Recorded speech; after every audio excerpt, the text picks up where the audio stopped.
welcome everyone to another edition of Remixing Politics and Culture with me, your host, Pam.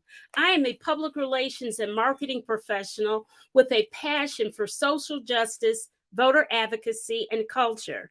And tonight, we are going to discuss the aftermath of the midterm elections, which is actually still going on right now. I have three very thoughtful, intelligent guests tonight who will share their opinions and knowledge about the midterms. Our first guest I'll bring up is Ms. Shakira Abdul Ali. And she is the owner of Alchemy Consulting LLC. Shakira is an organizational development professional, trainer, and coach. Her expertise is in organization, economic, and small business development. Shakira has expanded her expertise in team building, diversity, equity, and inclusion training. Welcome, Shakira. Thank you. Thank you so much, Pam. Glad to be here. I am so happy to have you here. I truly am. Okay. And next we have, who is no stranger to the show, Jonda isn't here just yet, so we're going to go ahead and introduce you, Latrice. Okay. She is a frequent guest of the show. Latrice is the senior court clerk at Queens County Civil Court. She is a former reporter with the Associated Press and an active member in her community, and was appointed to the Queens Community Board 6, where she serves on the Aging, Social Services, and Disabilities Committee. Welcome back, Latrice. As always, Pam, thanks for having me. Absolutely, absolutely, ladies. So, hello, Shakira. Hi, Latrice. I want to encourage our listeners out there to put your comments in the chat. This is real time. It's live. We read them. And sometimes if you have your camera on, I'll even pull you up on the stage if you'd like. But we really do encourage audience participation. Hit the thumbs up, like the video, no matter where you're listening from, particularly if you're listening from YouTube, please hit it and subscribe. Thank you. Okay, my sisters. I'll start with you first, Shakira, since you're our newest person. This question is for each of you. How are you feeling about the midterm elections, in particular in your local races, Shakira, in New Jersey? Are you satisfied? Why or why not? Yes, so New Jersey is a pretty blue state, except that we have had our share of Republican representation. And on the whole, our Republican representatives have not been terrible, with the exception of Chris Christie, who he's still a disaster, and I hope he doesn't get any closer to the White House in 24 than he has in the past. But beyond that, I think that we had one flip, which was disappointing. We had a Democratic representative. I think he was in Union County, and he and a Republican got his seat. So we had that was one disappointment. But overall, the Democrats did pretty well. I live in Trenton. I'm still waiting to hear what our council composition looks like. They still haven't finished counting all the votes, so I'm waiting to see what my local government looks like. But statewide, I'm pretty satisfied with the results. We expected that the Republicans were going to get something, and they did. Yeah. But it'll be a little bit fun watching Kevin try to figure out how to handle his caucus. Well, we're going to get into that. We're going to get into that. So, Latrice, same question for you. In the local races in New York, how are you feeling? Well, I'm happy that the Democrats prevailed, but there are some serious caveats. The judge's decision to strike down the Democrats' efforts in terms of redrawing the maps, that came back to bite us big time. And as I mentioned before, the governor's race should not have been as close as it was.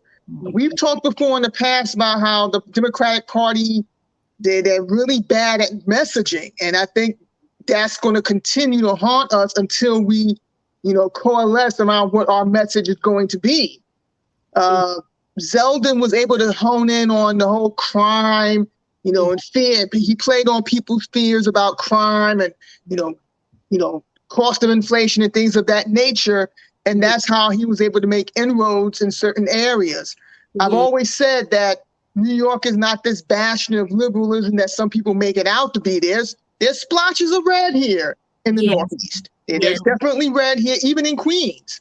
I live in central Queens, but if you go south to say Howard Beach, Breezy Point, it's very red.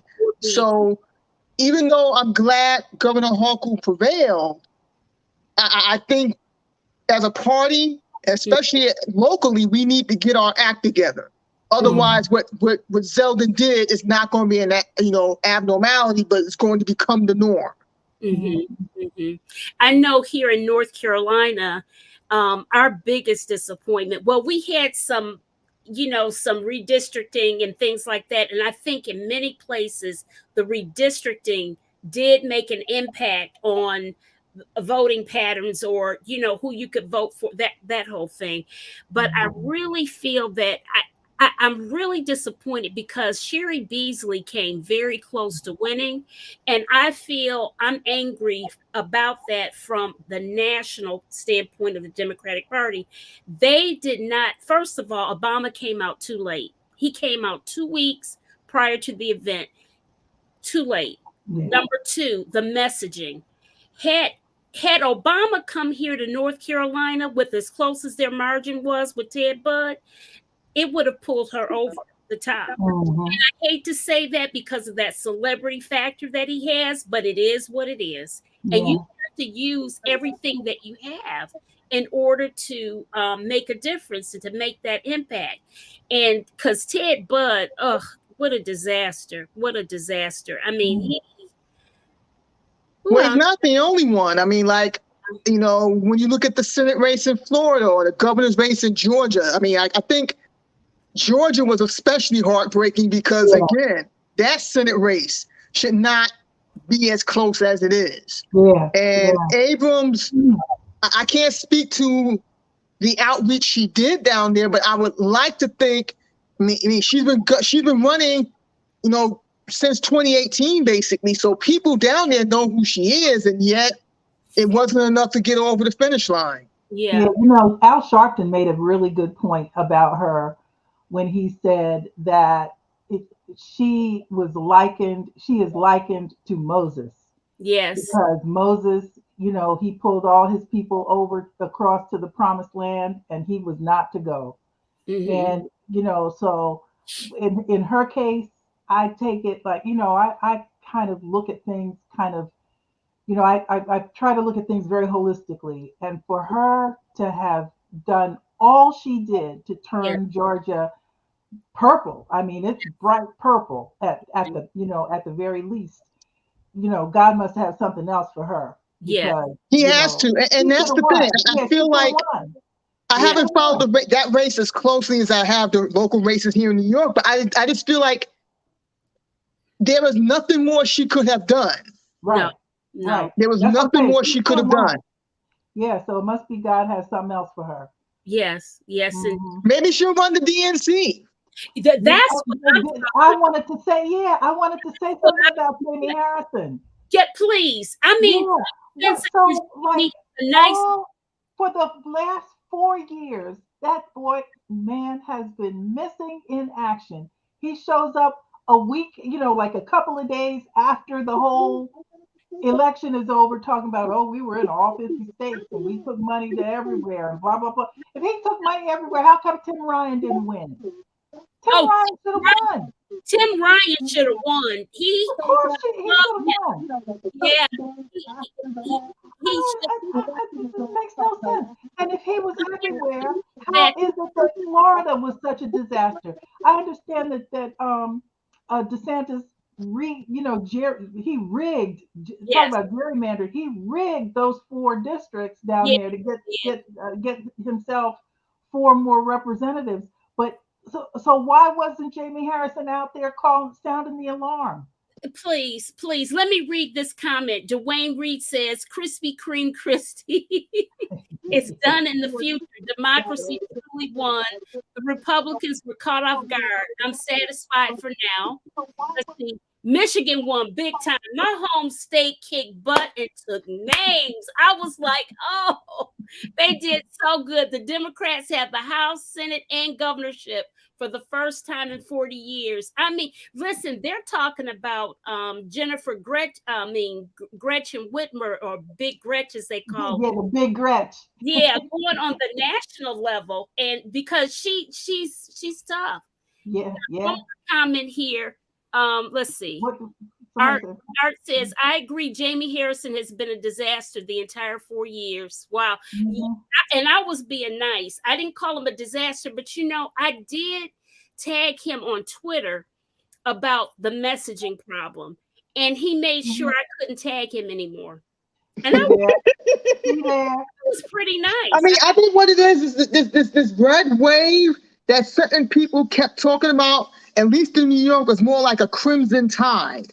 So Yeah, it wasn't that damaging, but it was a wake up call. yeah, And it was enough, even though the Republicans didn't prevail, at least in New York, hmm the damage is enough for us to say, uh-oh, Yeah, like, yes. yeah, we really do need to get it together. yeah. Because what's happening now, I heard I think it was Al Sharpton say that Kevin McCarthy behind the scenes has been trying to recruit more Black people to get into the GOP. Yeah. See, here's my thing. We have got to be smarter. Right now, we should be organizing for 2024, and we should get all our ducks in a row and get some really good messaging and all of that kind of stuff going. Really get our Gen Zers in there on the Mhm. messaging and on the ground campaign and all of that kind of stuff, because we do not have a mandate. Right. I love the PR pieces saying, oh, democracy prevailed and all of that. It did. And I'm happy, but it was just by the hair of our chinny chin chin. It's Yep. too Yes. close. Yes. Too close. And now you got Dimwit announcing and coming back on the scene. So, Well, I mean, technically, because I'm in New York, he never went away, but that's a whole nother conversation. Yeah. But in terms of 45, I don't think he's the biggest threat. He's one of many, but he's not the biggest one. You got the governor in Florida. yeah, I clown my oldest brother about him all the time, about how you got a moron for a governor, you got morons for senators. Like what's going on down there? His response is Yeah. always, I didn't vote That's for these another fools. race And that may well be true, but unfortunately, too many of your fellow Floridians do vote for these fools. yeah. That's another race. Marco should never have won that race. No, Yeah, Val that woman. is doing really good as far as we knew. I don't know Oh what my happened. God. I don't know. I don't understand why she lost. Or what happened. Well, Yeah, the short answer to that, Shakira, is gerrymandering. Okay. yeah. Well, That's the short answer. yeah. But it was a state where Gerrymandering plus turnout is why the Republicans are where they are. And in terms of their vision, assuming that the Republicans do solidify the majority in the House, they don't have a vision. They're just going to simply stonewall Biden's agenda. And then come 2024, they're going to say, see, Democrats didn't get anything done. Vote for us. No. That's their plan. I If you don't can see even how- call it I that. don't see how on earth they're going to try to do that, because they already said their whole agenda is about impeaching Yeah. and hearings. That's Yeah. all they're going to do. They're not focusing on any legislation. Yes. Yeah. So they can. That ought to be what the messaging is at this point. The Right. messaging ought to be, look at what they're doing and look at what they're not doing and look Right. at what we're doing. Right. And, Right. and speaking of which, in terms of what we're doing, I think that we ought to be focusing on what our agenda will be in 2024 when we retake the House. Right. Because I think that I think it's probably, we're probably in a good situation Mhm. that, the Republicans are going to have an absolute just cluster ruck. When it comes to their legislation, they're not going to be doing any legislation. They're just going to be whining and crying. Yeah. And and our leadership, our new young leadership, which I hope will be led by Jeff. uh, Hakeem Jeffries, they'll be growing, and I think what's her name that leads the Progressive Caucus? AOC. Not AOC, the sister that was negotiating with Manchin, Oh the God, I Muslim can't sister. think of it right now. But listen, Rashida, is it Rashida Tlaib? Was it probably Rashida? so. She's from Michigan. Not Rashida. Sleep is from Michigan. Yeah, but anyway, that the one who was doing all of that negotiating and who is leading the Progressive Caucus, she was saying that oh goodness, I lost my train of thought. Let I'll me come back. let me read this comment from Dr. Ronald Charles.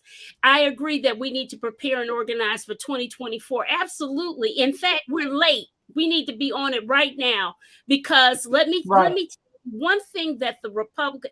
I'm gonna tell you one thing that really ticked me off during this campaign season. It is something that the Democrats do over and over again. They go and have arguments publicly and get mad at each other and act stupid.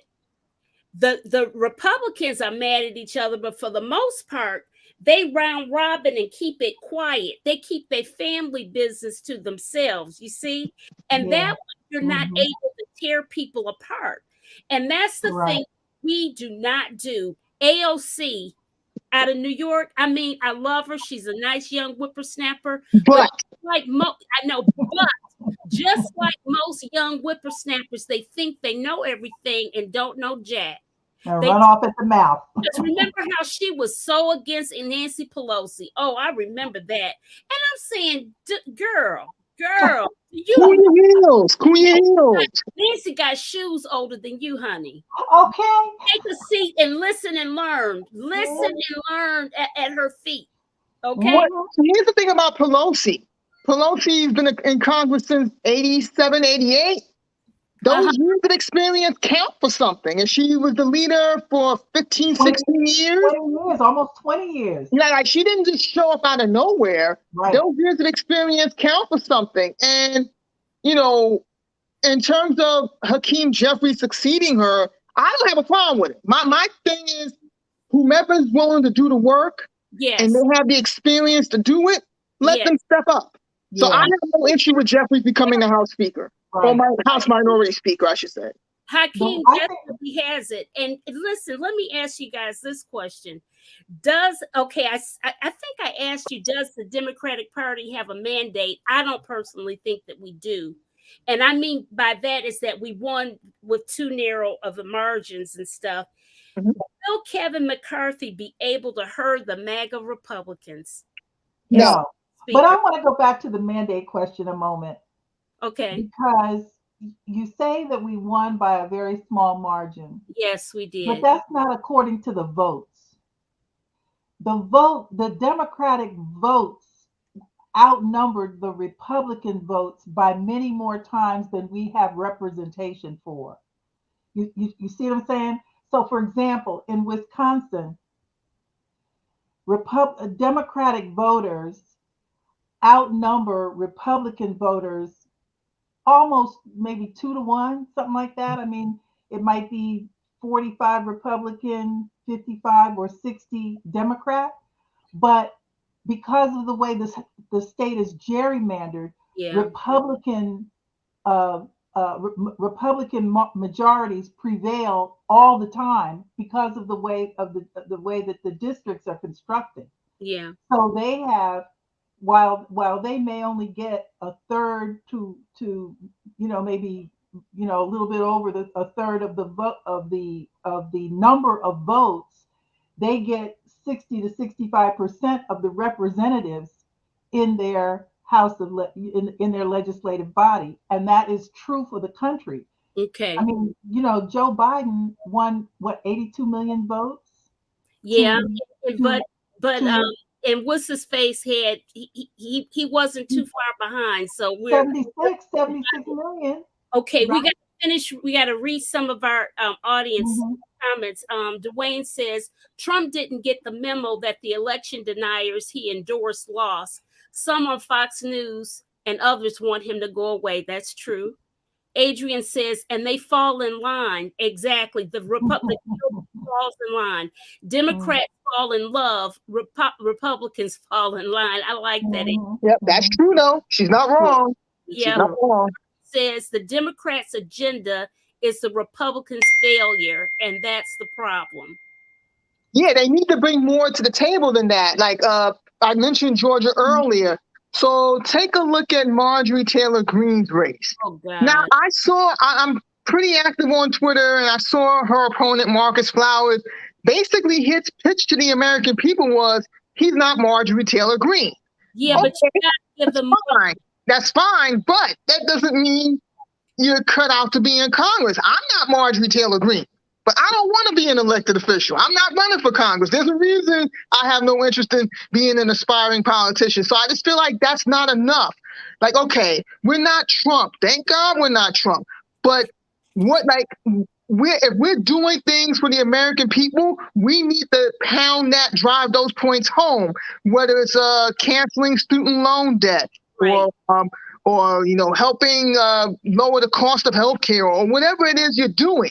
That's what you need to highlight. Highlight what it is you're doing instead of simply saying, "Oh, we're not the party of Trump." Exactly. It's not enough. And the other thing that's interesting about that, to that point, the Democratic Party from the national office never put out messaging about all of the wins that the Democrats had done for America. For instance, coming out of COVID, out of the hellhole of COVID, with the vaccinations and all that. Sure, it was available when Trump was there, but there was no plan to No logistics. out. Right. There was no plan to try to keep us safe. There was no plan. There is no way, had the Dems not been in power, would people have gotten $1,200 checks. Am I right or am I wrong? That's right. That's right. Some people started businesses with that $1,200 and A whatever. lot of kids came up out of poverty around that. They did. Mm-hmm. Children, 10 million children, that is a fact, came out of poverty because of the child care tax credit. Right. Now we can't get it passed again, and now it'll be clogged for 2 more years but that's a very real thing. So who wants their children to be in poverty? See, I think that the work that we need to focus on, aside from making sure that we can reclaim the House in 24, is for the Senate to actually get to work. Now that we have a working majority in the Senate, let me just say this. I have absolutely no doubt I would bet my mother's life, all 4 of my children's life. My mother's gone to glory, but all 4 of my children's life, I would bet their lives that if Mitch McConnell had walked into the Senate in January 2023 with a majority, the number one thing on his list would be to get rid of the filibuster. Oh, He yeah. would have gotten rid of the filibuster. Yeah. So that they could pass whatever crazy madness they want to do. And I say, let us do it. If we get rid of that filibuster, we can, first of all, put more seats on the Supreme Court. What's his name? The brother with the big hair, out of New York. Elie Wiesel. Yeah, Elie Wiesel. Yes. He made such a fabulous point. He said, what we need to do is expand the court to have something like 33 or 39 members. Why not? I mean, there's no law to stop it. There's nothing to stop it. Number one, because when the Supreme Court was first founded, the country had what, 10 million people, 12 million people. We have 330 million people now. Why doesn't the court look more like America? It could if we had that many, if we had that many seats. on the Well, court. my concern about having that many judges is that you're going to have gridlock just like you have in the House and the Senate. Yeah. Oh I mean, no! I'm not saying that expanding is a bad Biden puts idea. them all in there. Not if Biden puts them all in there. Well, they still, still, it's hard. That would be. I mean, I'm not saying expanding the court's a bad thing. I don't know if putting 33 judges, the number I think is 13, like anywhere from 13 to 15. But 30 something, I'm kind of like, ooh, we're pushing it. And the thing is, in New York, we did that, and that came back to bite us. Yeah. But we never. But we would not. We probably wouldn't ever have 5-4 votes, or votes off by one vote or two, if we had that many more seats in the Yeah. court. In other words, there would be some diversity of opinion. I mean, I love the fact that the first thing that the new justice came out and talked about how race is now it ought to be a qualifying factor, because it was a qualifying factor according to the Constitution from the very beginning. Yes. Okay. Wayne says, let's not lose sight that the history of midterm elections was not on our side. Some Republicans and independents didn't like the direction this country was headed. They didn't want government telling them what they can and can't do in their bedrooms. But then my question to Mr. Reed is, who's telling people what they can and can't do in their bedrooms? Republicans? They were. My thing is, as long as it's between consenting adults, and the key words there are consenting adults, you can do whatever you want. I don't care. It doesn't affect me one way or the other. Republicans were fair. They were going to try to roll back same-sex marriage. They were going to try to roll back contraception. Now, come on, in vitro fertilization. Contraception. That is so retarded. That is just ridiculous. Dr. Judy Foster Davis says redistricting under an independent citizens commission is what turned the Michigan legislature blue, because it significantly reduced gerrymandering by politicians. There you go. All right. Mm-hmm. That's what they needed to do in Florida, but no, DeSantis decided how the district should look. I'm telling y'all, DeSantis is more dangerous than Trump, because DeSantis has real degrees, and he actually has a brain, and he's inherently evil. That's the other. Well, see, that's why Trump feels so threatened by him. Like he came up with that new, mocking his name, the sanctimonious. Even Trump, for all of his flaws, he has enough sense to know that DeSantis is a real threat to his grip on the Republican Party. And in terms of the Republicans now trying to distance themselves, it's like basically they don't want to get their hands dirty. I remember reading about the other week about how Democrats should name Liz Cheney to try and woo her to the Democratic side. It's like, have you followed her voting record? She's not a Democrat. We already have Joe Manchin. We don't need Liz Cheney to add to that. I just feel like some of these people on Twitter, you just want to knock them upside the head and be like, do you hear yourself? They don't. And that's the thing. I think that critical thinking is a thing of the past. I am convinced that it really is a thing of the past. But I'm gonna tell you the one thing that happened in this midterm elections, and of course we've got to do the runoff in Georgia, is the fact that there's even a close marginal tie between Reverend Warnock and Herschel Walker. Yep. Really, people? How? I mean, do you hear that man talk? I got a little. Unfortunately, I have. Unfortunately, I have. I've got something to. I'm gonna share with you guys. Just the conversation about the vampires and the werewolves. No, I'm gonna share something else with you. Just something real funny. We can have some levity here. Hi, America. My name is Herschel Burchell, and I play football for the U.S. Senate. Whenever I'm in hard times, I think of the strength of our founding fathers, George Carver Washington, the Jeffersons, and Benjamin Frankenstein. They changed the world when they got together and wrote the Bible. And when I'm the government, we gonna see. That could have been him.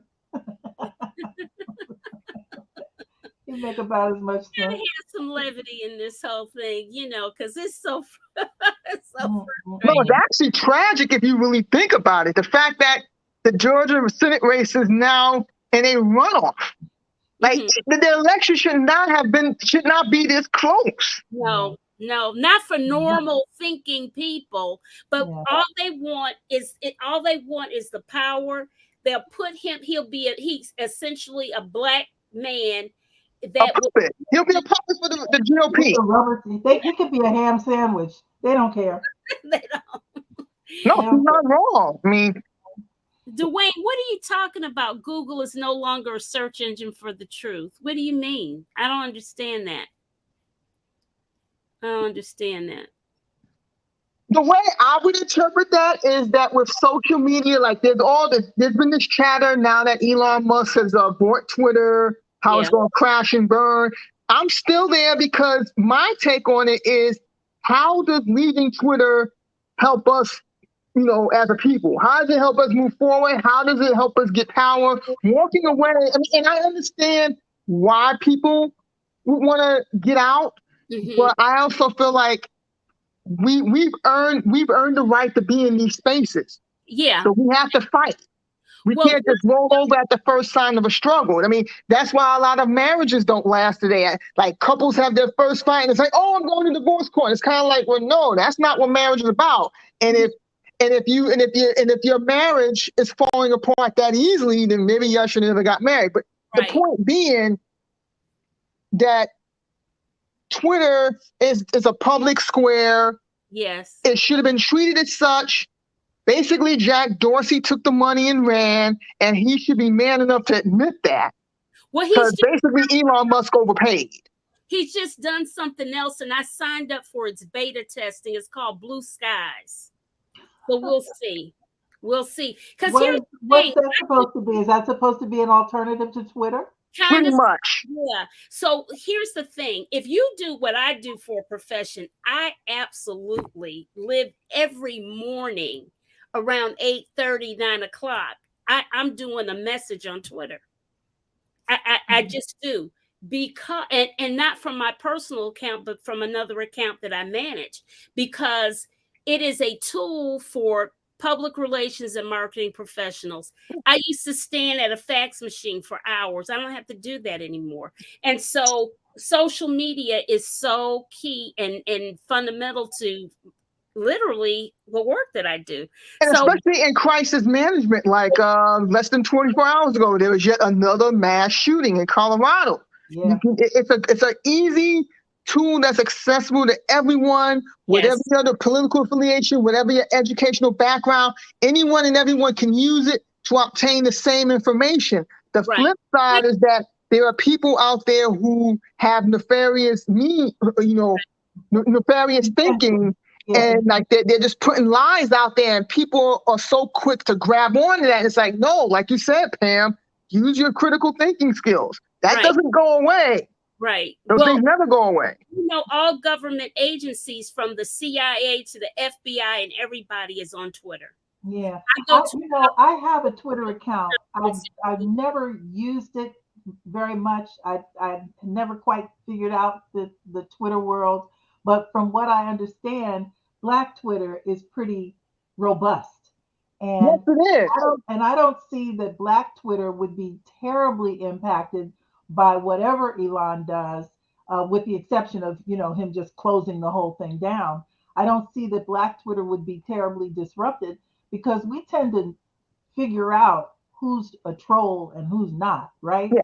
So we're resilient people. But what you just said reminds me of a conversation I had. Last month, I was at an event at my alma mater, and I met Melissa Harris Perry. Okay. And we talked for a bit. She's very nice, very gracious. And one of the things that came up in the discussion was Black Twitter. And I said to her, yes, we may run the platform, but running the platform doesn't mean anything if we don't own it. Yeah. Mm-hmm.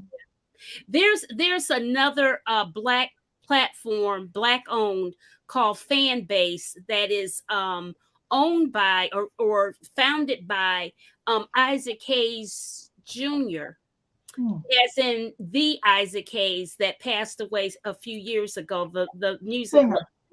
And so Roland Martin's been really pushing Fanbase, particularly now with all of these layoffs at Facebook and other places, and Twitter. So I tell you, I think we're getting ready to go into another whole Wild Wild West thing with social media again. Yeah. Okay, Dwayne says that there are articles I could find in the past that have now been taken off Google regarding the dangers of vaccines and stuff. Yes, I'm sure a lot of those are press releases and things like that people may have even paid to have placed on different PR sites, distribute information. So, and here's the thing: I do want to address real quickly what Mr. Reed is bringing up. Oh yeah, and also I agree with you, Dr. Davis, that yes, us leaving Twitter does hamper the ability to track advertisers, which is $ for Musk. That part is true. But just real quick about what Dwayne Reed said. I mean, do I have questions about the vaccine? I imagine most people do. Did I tell you what's in it? No. But what I do know is during the height of the pandemic, and even now, I don't want to die. Yeah. So if this vaccine can give me a few more extra years of life, I will take it. I think that's the mentality a lot of us have, because during the height, if you go back to early mid 2020, and New York got the worst of it, and I've had this discussion with others before. It got to the point where I was literally afraid to leave my house. Yeah, I was afraid to take the garbage out. Like, okay, if I take the garbage out, am I going to die? That's how scary it was for me. So when the vaccine came around last year, I had no qualms about taking it, even though I don't know the whole story behind it. But I do know that I'm not ready to die. Right. Let me tell you, when the pandemic hit in March 2020, I was working as the director for the City of Trenton's Department of Health and Human Services. Oh boy! And I do not have a health background. I got there because I have a social services.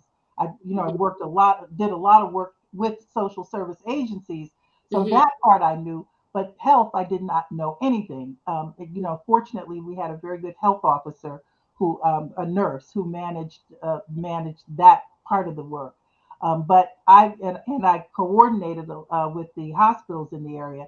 My main activity was to make sure, though, that we didn't have an outbreak of COVID among the homeless population, because homeless people go everywhere in the city, touching everything, then that was our main thing. So when I tell you that even getting gloves, we had to figure out, how do we get gloves to everybody in the city? Masks were scarce. I remember how bad things got. Masks were scarce. Trump could have used his authority to say to manufacturers, move your stuff from whatever you're making that's plastic to make some gloves, make some more ventilators. He did none of that. Biden did that when he got in.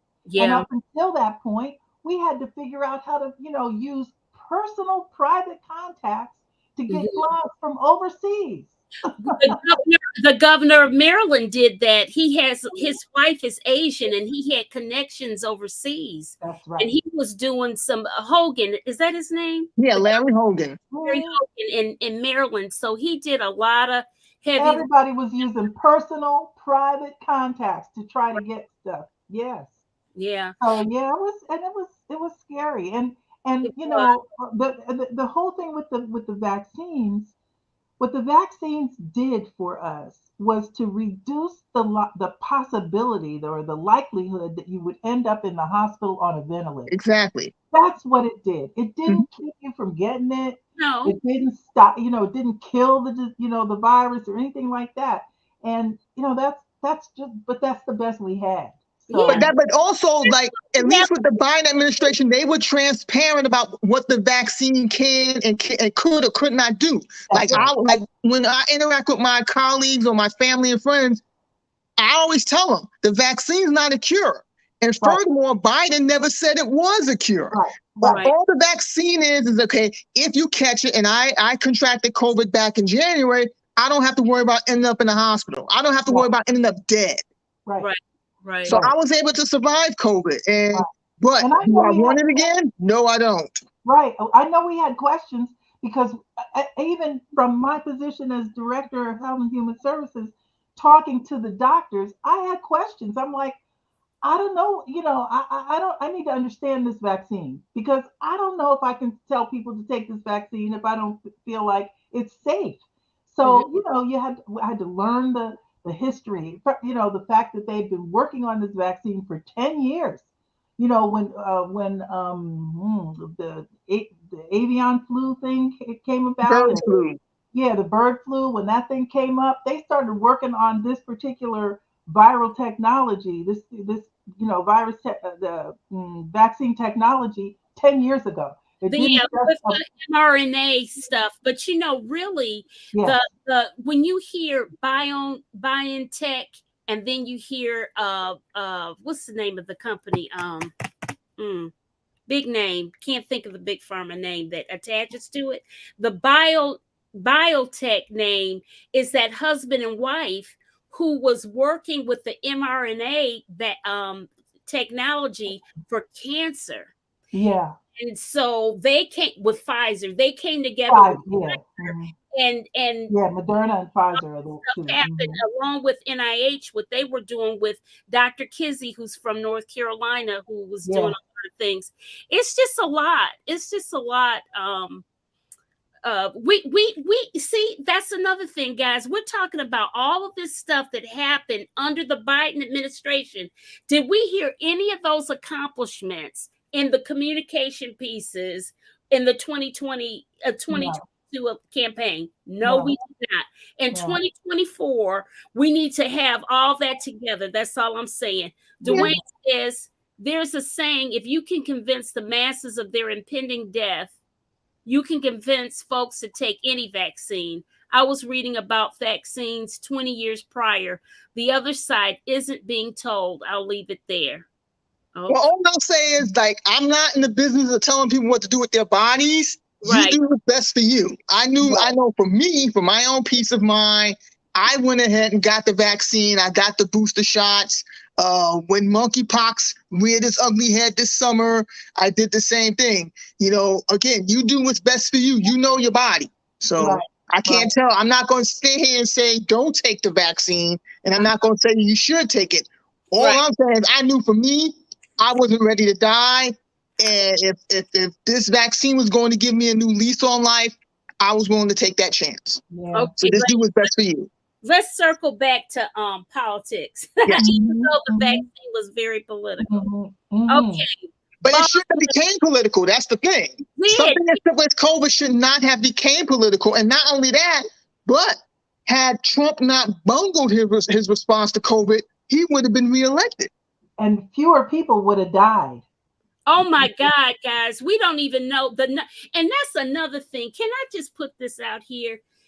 When everybody's saying, well, when we came up out of the bad part of COVID, where it was just people were dying all the time and all of that, and then we started taking the vaccine, started feeling better, building up our immunity, and started coming out, and then the restaurants were like, well, where are the people? Where are the people? Why aren't people applying for jobs?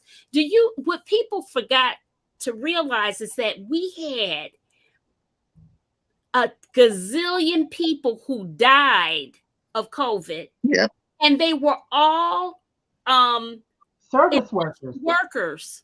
Yes. You can't remanufacture adults. That's right. And so then we also had people that died just of regular causes on top of the COVID stuff. Remember when they buried people in a mass grave in New York, Latrice? Oh, I remember that very clearly. How could I forget? You lived there. I saw that, and it just freaked me out. And I'm just saying, what we forget is that even in North Carolina, I remember a while ago, the number was over 25,000 people. Well, when you think about that in a state, you don't know how it broke down into different cities and stuff. Yeah. It's a lot of people at one time. We lost that huge number of people within 2 years. Yeah. Again, you can't remanufacture adults. No.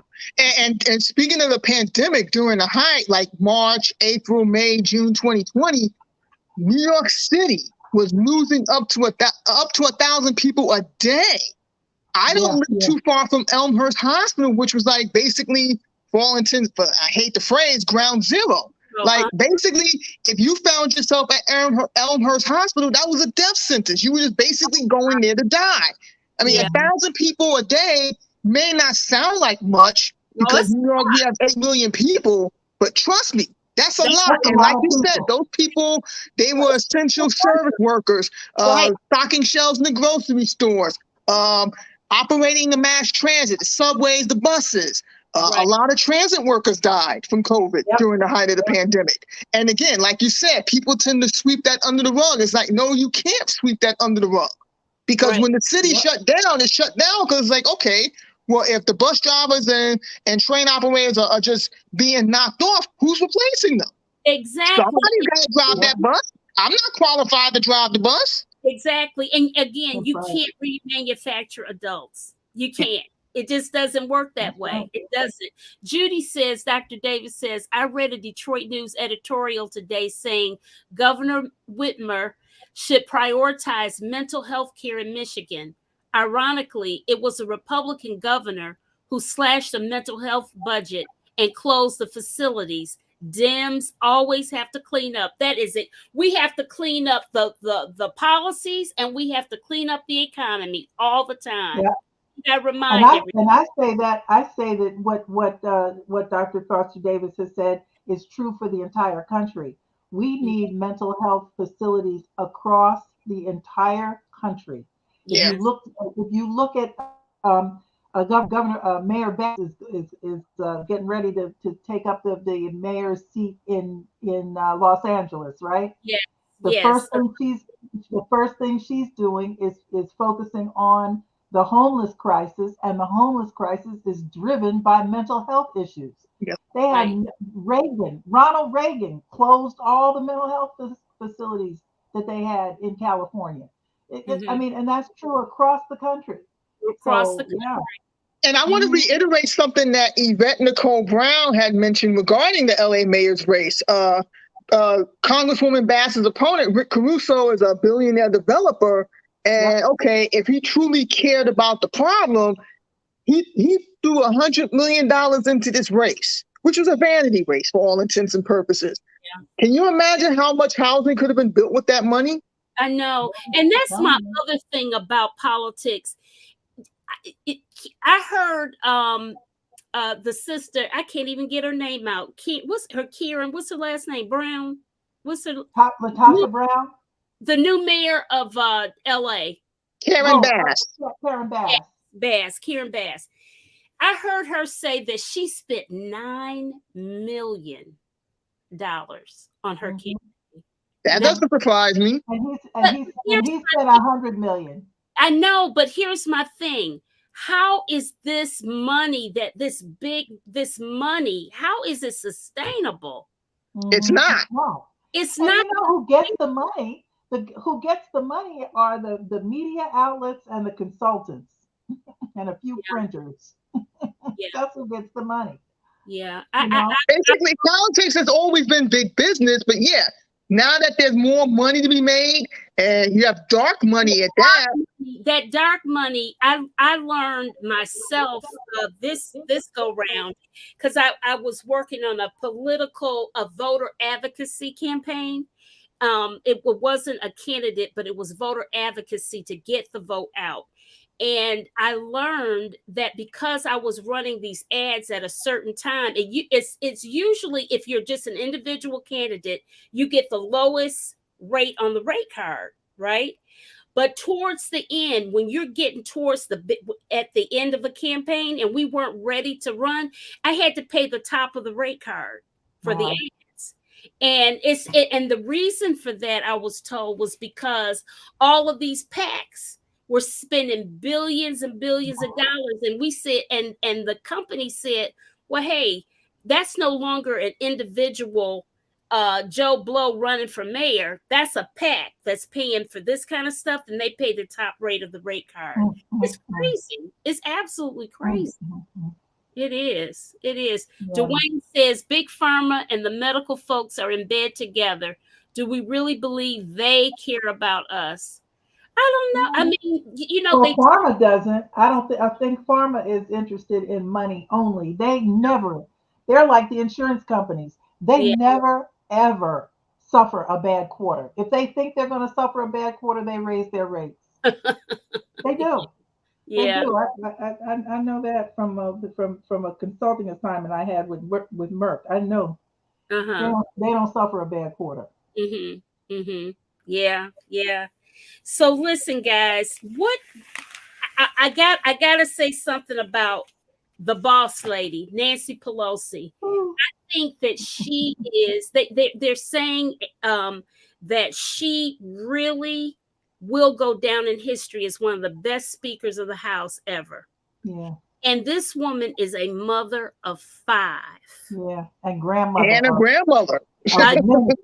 Many. She got many grandkids. Right, but you know what was interesting? Nancy was planning on retiring when Hillary was supposed to win. She was retiring, and then she was going to spend time with her grandkids and stuff, but she had to go work harder than ever because Trump was in office. Trump won. It was just, you know, that a whole election. And enough. Listen, you know what else we need to get on the agenda? We need to get on the agenda that the highest number of the votes from the people should win, because Hillary should have won. I'm telling you, that's if we get rid of the electoral college and get rid of filibuster and put some more people on the court and work on climate and work on, you know, fix those gaps in our electoral process that keep minority rule in place. That's, you know, that's really what we've got going is, you know, minority rule. And they did that intentionally because, you know, they don't want us to count. But well, here's the thing, like in terms of minority rule, they okay, it's been known for decades that the, you know, white majority, quote unquote, was shrinking. Yes. So in terms of the population demographics, they saw it. I mean, like, I saw it coming. I knew that our numbers were rising as well as other groups, and they feel threatened by that. But at the same time, you have to keep in mind, we always say not all skin folk are kinfolk. That's right. I think people would be surprised. You have a lot of Latinos who, for whatever reason, they've aligned themselves with being white. Same with the Asian community. They're the model minority. They've aligned themselves with being white for whatever reason. I think that's something we have to keep in mind. We can't assume, just because they're not white, that they're all right. It's like, no. Latrice, I did a show on that about a couple of weeks ago, and I had a sister on who is both. She is both Latino and Native American. Yes, and I watched that. I remember. Yes. And unfortunately, it was in the middle of the campaign, and she was campaigning for a sister in California, and she was on California time. That show, I had people from 3 different time zones, and so she was explaining things. But we need to revisit that some more, because the Democrats have to change their strategy as well. They need to broaden the base instead of just looking at educated people. They need to, one thing that they have not done is that they don't talk to the rural communities. They just assume, give that up to the Republicans. We should not do that, because that is, if they Stacey Abrams proved that was not a good strategy. She went out and expanded the base through working with the rural community. Exactly. Who were you talking about? The lady in Kentucky? So, There- well, Shakira, I think she called Stacey Abrams. I said Stacey Abrams. Okay, Oh. yes, I know Stacey Abrams did massive outreach. So did Beto O'Rourke in the Texas governor's race. He And was in all 254 counties. I mean, and Texas is a huge state. And No. yet those people turned around and voted re-elected Governor Abbott. Make it make sense. Make it make sense. It's that Hispanic situation where you can get to put on the application you're a white Hispanic and all of that foolishness. And that's what I'm saying. We have got to go after those people in we've got to talk to the Asians, and we've got to talk to the Cubans who really think that they're Caucasian. The white Cubans do. And one thing I want to say, and this has been on my chest for quite some time, and it annoys me to no end on Twitter, is when I see people tweet things like, "Oh, Black women save democracy." My thing is, why is it always falling on us to save it? We always saving something. No, I get that, but my thing is, okay, if Black women are saving democracy, what are you doing besides sitting on your ass? What are you doing? They waiting on us to do stuff, just like April Ryan, her book Black Women Save the World. I love it and I kind of hate it at the same time, because I've stated that before myself, because it's always like we're always pulling up the rear, trying to get people to do stuff or whatever. Look at us, this whole show. I started this show because I woke up in January, because I had been procrastinating on starting this podcast. And I thought, oh my God, it's the midterms. What can I do? And so this is how it was born, with no microphone, nothing. So I'm just saying that. But I just feel like, okay, if we're saving democracy, what is everyone else doing? Like, I'm glad that people are acknowledging our contributions and our leadership. But my thing is, this democracy belongs to all of us. Yes. Get off your ass and do your part.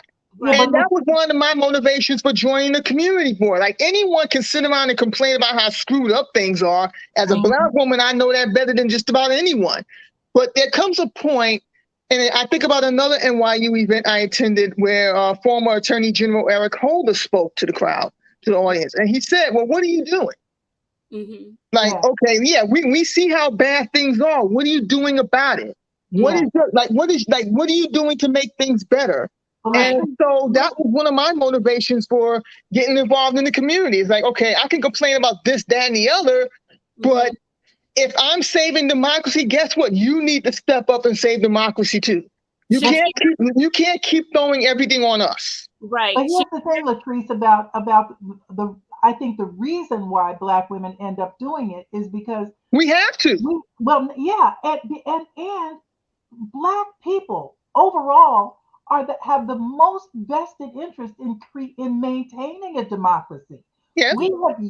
We really didn't even join the democracy, have an opportunity to join the democracy. Until like 50, 60 years ago. 1964. Yeah. That's when we could first vote without being threatened to be dead. And the thing is, we have a vested interest in maintaining a democracy. And frankly, scared white folks have an interest in not having it, which is one of the reasons why they're sliding their way into autocracy or fascism or I say feudalism, because they don't own anything, and they don't even really care that they don't own anything as long as they own more than us. Yeah, they are better off than we are, then they really don't care what the governance looks like, because they think that somehow they'll be okay. They think it's not going to happen to them. Right. They don't think it's going to happen. It's not going to happen to them. And I just want to co-sign what you're saying, because my father, who was born and raised in Mississippi, he was born in the 40s. He's no longer with us. But yeah, like when my father graduated from high school in 1964, what did he do? He got the hell out of Mississippi. He said, I know as a child and as an adult, he would tell me all the time, and my brothers, there was nothing for him there. There was no, once he turned 18 and graduated, There was no reason for him to stay, especially when you consider like the killings and everything that was going on. There was no incentive for him to stay. So when your father graduated from high school in 1964, if he opened up a newspaper to look for a job, there was a column that, a small column for black applicants, black male applicants. That was in the newspaper because everything was racialized. Every single thing was racialized. We didn't literally have an opportunity to have equal opportunity. We had equal opportunity for about a 15-year period between 1964 and 1979. At the end of the Carter administration, it was all over. That's when affirmative action really ended. I mean, we had affirmative action in name, but it really, name only. I understand. It was in name, but really the people who got work after 1979, they deserved it. It's not like they were giving anything to anybody. We never got anything. Right. You kidding me? We got anything, it's because we earned it. Yeah. Mm-hmm. Yeah. Ronald White says, I would also say that Big Pharma and the FDC are in bed together. I'm assuming he means FDA. Yeah. I'm assuming he means FDA. That's possible because, if only we were treated that way, Ronald. If only we were treated that way, because rest assured, we are not. That's true. True. Oh. One thing I did want to put on the table, though, Pam, and I hope you'll maybe explore this in another one of your podcasts, and that is what is emerging, what is materializing in Louisiana, where they are beginning to use, how they used to use the one drop rule against us, right? Yeah. Now they're using the one drop rule to say, oh, well then you don't need a black district because you're not all black. If you say you're biracial, then that means you're not all black, so you don't need a district. You don't need to be we don't need to consider your vote as a black vote. So they're watering down black voting districts by saying, oh well, used to be there were 60% of these voters said they were black, but now really it's really only 40% because 20% of those people say they're biracial. So they're minimizing the impact of black people in those numbers, and so that's something that we need to keep an eye on. Well, speaking of Louisiana, another race that did not get as much attention as it should have was the Louisiana Senate race between Gary Chambers and oh God, that's another one that should have won. Oh God, I can't remember. And he won the election too, and I can't. His name just went out of my head. Wasn't Ron Johnson? I was going to say, is it Ron Johnson? No, that's Wisconsin. Ron Johnson's Wisconsin. Gary Chambers was running for the Senate in Louisiana. Mandela Barnes was another one. Mandela Barnes should have won. The one in Louisiana. I can't. Gary Chambers. He was running against. Oh my God. He won the race too, and yet I'm drawing a blank on his name. But that was another race that should have got more attention from the Democratic Party, and it didn't.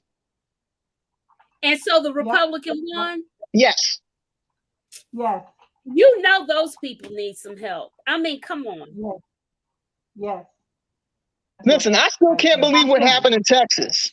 After Uvalde, John Kennedy, and those people turned around and reelected Governor Abbott. Like, make it make sense. Make that make sense. Yeah. Make it make sense.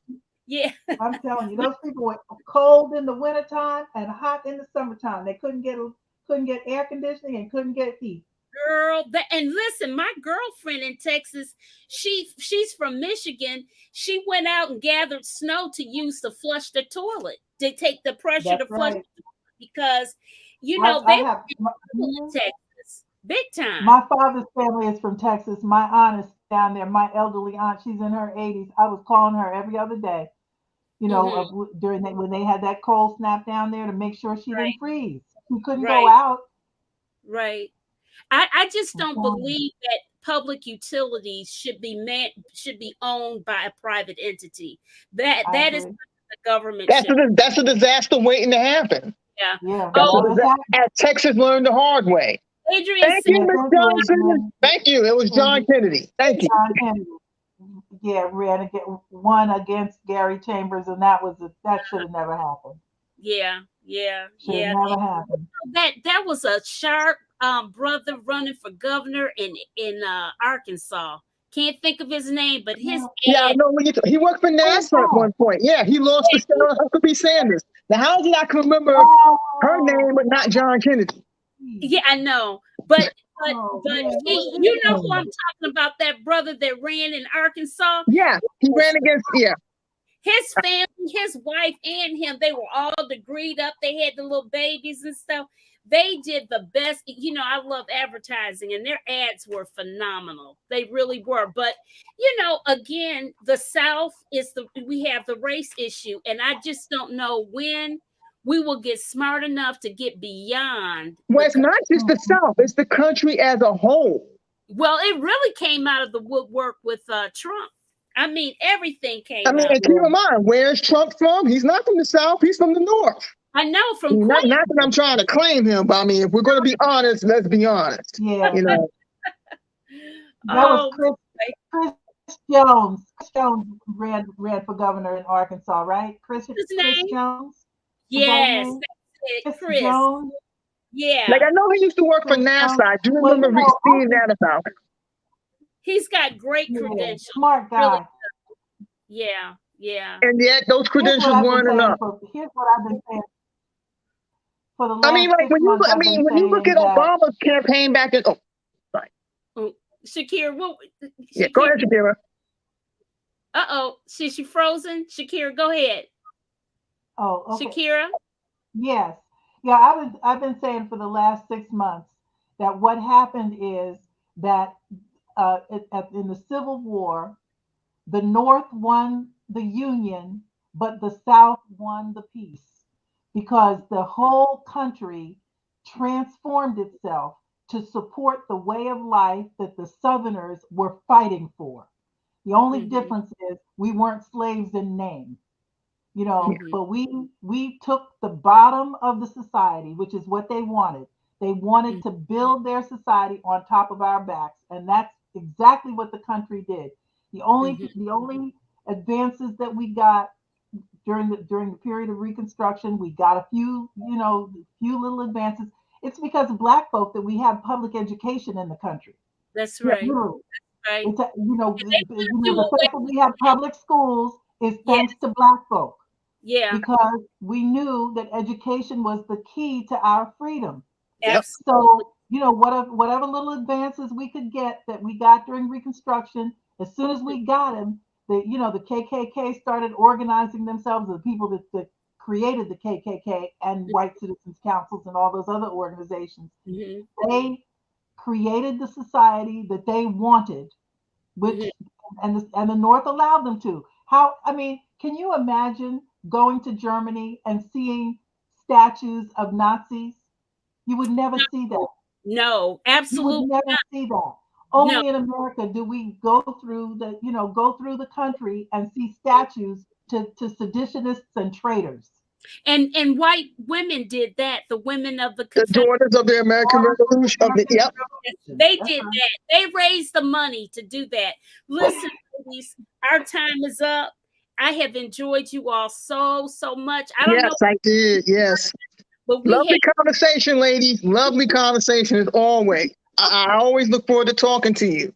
Our next show will be on December 4th, and it's going to be a culture talk show, and it's going to deal with this youth violence that we see with the rappers and all of that. And we're also going to talk about that case that happened to the young lady in Charlotte who got murdered. Oh, yes, Shanquella Robinson. Yes. I hope I said her name correctly. Yes, Shanquella Robinson. Shanquella. Okay. We're going to talk with some people that are community workers and all that type of thing. That'll be our culture talk for December 4th. And we won't come on next Sunday because that's Thanksgiving. I appreciate all you guys so much. Thanks. I really appreciate your love. No, thank you. Thank you, everyone. Thank you. Thank you, guys. Let's say good night to everybody. Let's wave off. Good night. Good night. Guys, have a happy Thanksgiving. Happy Thanksgiving. Have a safe Thanksgiving.